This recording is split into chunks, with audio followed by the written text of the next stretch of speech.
how should the U.S. respond? House Armed Services Committee member and South Carolina Republican Congresswoman Nancy Mace is here. Congresswoman, your reaction when you initially saw it, and then what should the response be? Well, absolutely disgusted. What I would have much rather preferred to hear from the White House and Karine Jean-Pierre is that the United States of America will not, cannot, and should not ever tolerate these kinds of attacks on American soldiers anywhere around the world. And when you have weakness in the White House and the vice presidency as we do today, this is the result of that behavior. This is the same result that we see on Ivy League college campuses, where we have weakness in both the president and vice president.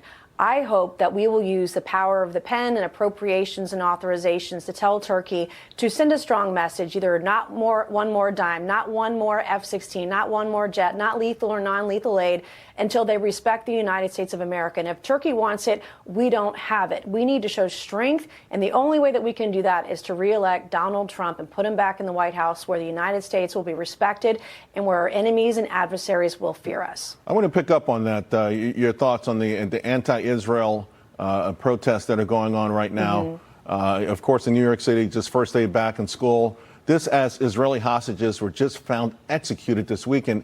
I mean, the message, what would your message be to these protesters? Well, I represent a community that has a lot of Jewish residents and citizens, and to see this kind of thing happening, it's scary for them, it's scary for the country, but this is Kamala Harris's America. This is the Hamas wing of the Democrat Party. And when you look at Kamala Harris's positions, whether it's Turkey, Charles, if you Google Kamala Harris and Turkey, all you're going to get is her Thanksgiving recipe, okay? This is not someone who is taken seriously, whether it's on anti-Semitism, whether it's on Israel. This is, she supports Joe Biden, who has been at the beach for 40% of his presidency. He's been at the beach all weekend and has the nerve to criticize Bibi Netanyahu for not working.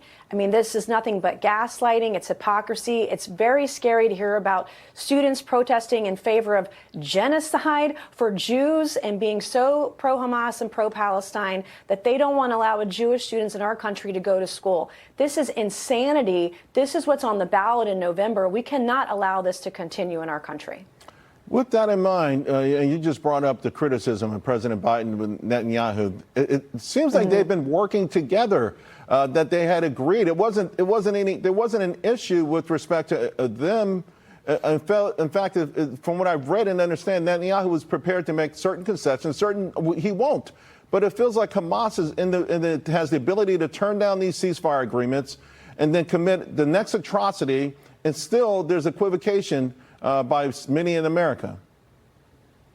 Right. And look, Kamala Harris, she wants to go back to the table and negotiate with Iran over nukes and nuclear technology. She will not turn her back on Hamas or the Palestinian movement to support Hamas. She speaks out of both sides of her mouth when it comes to Israel, just like Joe Biden does. And this is a serious issue. It requires serious leadership and serious leaders that have to make tough decisions with regards to our national security and those of our allies. We have to ensure that Israel is successful, because it's Israel today, but who will it be tomorrow if she falls? Yeah. Congresswoman, thank you very much. Really appreciate it.